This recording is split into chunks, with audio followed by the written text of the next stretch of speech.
In digital Marathi, जनतेच्या हक्काचं व्यासपीठ. उल्हासनगर महापालिकेच्या प्रभाग क्रमांक 14 मधील ओटी सेक्शन भीमनगर येथील सार्वजनिक शौचालयाची अक्षरशः दुरवस्था झाली असून स्थानिक नागरिकांमध्ये प्रचंड संताप पसरला आहे. दुरुस्ती न झाल्याने हे ठिकाण गुन्हेगारी आणि अनैतिक प्रकारांचे अड्डे बनले असून महिलांना अक्षरशः जीव मुठीत धरून शौचात जावे लागत आहे. ओटी सेक्शन भीमनगर परिसरातील हे सार्वजनिक शौचालय सध्या अक्षरशः धोकादायक अवस्थेत आहे.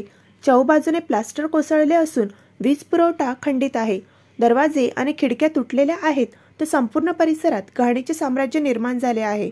दुरुस्ती होत नसल्याने या शौचालयाचा ताबा स्थानिक गुंडांच्या हातात गेला आहे आणि येथे दररोज पार्ट्या रंगू लागल्या आहेत. त्यामुळे येथील महिलांचा सुरक्षेचा प्रश्न ऐरणीवर आला आहे.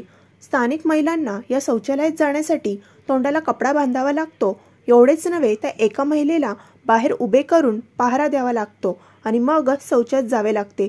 अशी गंभीर परिस्थिती निर्माण झाली आहे. नागरिकांच्या मते कधीही मोठी दुर्घटना होण्याची शक्यता आहे. आज मनसे नेते सचिन कदम यांनी या शौचालयाची पाहणी केली आणि महापालिका प्रशासनाला तातडीने दुरुस्ती करण्याचा इशारा दिला. अन्यथा तीव्र आंदोलन छेडण्याचा इशारा त्यांनी दिला आहे. महापालिका प्रशासनाने तातडीने या शौचालयाची दुरुस्ती करून नागरिकांना सुरक्षित व स्वच्छ सुविधा उपलब्ध करून द्याव्या अशी मागणी स्थानिक रहिवाशांनी केली आहे. हे अशी बाटली आहे, इथे संपूर्ण बसायला टेबल खुर्ची आहे, त्याच्यानंतर इथे बिस्लरीच्या बाटल्या घेऊन पाणी पिऊन सगळं व्यवस्था आहे ह्या लोकांनी केलेली आहे. त्याच्यानंतर इथे सध्या जे प्रकार चालू आहे, उद्या इथे काय इन्सिडेंट झाला, एखादा काय गैरवर्तन झालं किंवा काय झालं तर त्यानंतर महानगरपालिकेला जाग येईल का? की हा एकदम म्हणजे रहिवासी क्षेत्र आहे, सगळेजण टॅक्स पेअर आहेत आणि 2020 पासून सगळे पाठपुरावा करतात आहे की बाबा इथे शौचालयाची व्यवस्था चांगली असावी, लोकांना सुविधा भेटावी. हे टॉयलेट बघा किती घाण आहे. असं वाटतंय ते जेव्हापासून शौचालय बनलंय तेव्हापासून कोण साफसफाईला आलाच नाहीये. तर इकडच्या नागरिकांनी कसं काय राहायचं आणि हे छोट्याशा मूलभूत गरजा आहेत त्याही महानगरपालिका देत नसेल इकडच्या रहिवाशांना तर म्हणजे शोकांतिक आहे. महानगरपालिका IS दर्जाचे आमचे कमिशनर आहेत, नेहमी जे आमचे साबळे साहेब आहेत PRO, इन्स्टाला फेसबुकला मोठमोठे पोस्ट टाकतात बिफोर आफ्टर. हा पण त्यांनी बिफोरचा आणि आफ्टरचा फोटो टाकावा आणि इकडच्या लोकांना न्याय मिळवून द्यावा अशीच तुमच्या माध्यमातून मी उल्हासनगर महानगरपालिकेला आवाहन करतोय. खाली रहिवासी आहेत ते म्हणजे मागच्या ह्या 4-5 वर्षापासून कसं काही ते विधी करत असतील, कुठे जात असतील, काय करत असतील, कोणी याची त्यांना काहीच घेणं देणं नाही. फक्त टॅक्स भरायचा आणि ह्या लोकांनी हे मरण यातना सोसायचा, एवढंच आम्हाला असं वाटतंय. मी पहिले सर्व साधारण पत्र दिलं होतं. त्यावेळेस महानगरपालिकेने मला सांगितलं होतं की आम्ही हे करण्यात येईल. मग त्याच्यानंतर परत मी 2022 मध्ये पत्र दिलं. हे 2022 मध्ये पत्र दिलं. मग त्यावेळेस पण मला महानगरपालिकेने फक्त आश्वासन दिलं होतं आणि आश्वासन असं दिलं होतं की आम्ही लाईट्स वगैरे, कलर वगैरे आम्ही सगळं काय नवीन करू.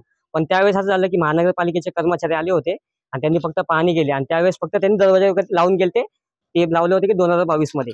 आणि 2024 मध्ये मी हे परत पत्र दिलं महानगरपालिकेला आणि महावितरण जो सार्वजनिक विभाग आहे तिथे पण पत्र दिलं होतं.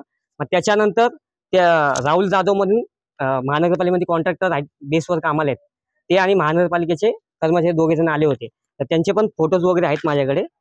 ते आले होते. त्याच्यानंतर त्यांनी फोटो वगैरे घेतले. मला सांगितलं असं की आमदारकीचं इलेक्शन चालू आहे, आमदारकीचं इलेक्शन चालू आहे असं मला सांगितलं.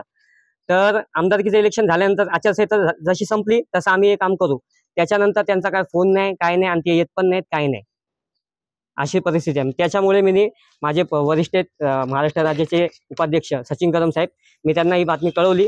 त्यांच्या निदर्शनास आणून दिली आणि आता पुढील कारवाई महानगरपालिकेने केली तर ठीक, नाहीतर सचिन कदम साहेब जे आम्हाला सांगतील त्या हिशोबाने आम्ही करू. नारायण जानराव, मी भीमनगर मध्ये राहते. आमचा आयुष्य गेले लय वर्षापासून आम्ही इथं राहतो.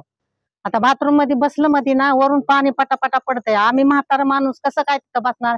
एखाद्या वेळेस जर भिंत पडली तर माणूस तिथंच खालासोरी, कोण येणार पण नाही वाचवायला. पाय निष्ठतोय आणि आमची सोय करा, लाईट बी करा, आम्हाला सर्व चांगलं व्यवस्थित करून द्या. आम्ही म्हातारी माणसं कुठं बाहेर जाणार, कुठं पैसे देणार? काम धंदा नाही, काय नाही. हे आमचे नोंद बरोबर घ्यायला पाहिजे आणि सगळं आमचं काम बरोबर करायला पाहिजे. चाललेलं आहे इथं पूर्ण, पण आम्हाला खूपच त्रास आहे आता. आम्हाला थांबणं कठीण होते इथं. आम्ही सर्व घरातल्या आजारी आहोत, तरी आमच्याकडे लक्ष देण्यात येत. आणि वस्तीतल्या लोकांना बी खूप त्रास आहे. त्यामुळे लाईट नाही, उद्या काही झालं तर इथं ओरडा येते, कोणी लोक असतात वरती. आपल्याला आम्ही शेजारी असतो, आम्हाला माहिती आहे कसे कसे लोक असतात. त्यामुळे त्याच्यावर देखरेख करण्यात येईल आणि तिथं माणूस पण ठेवा.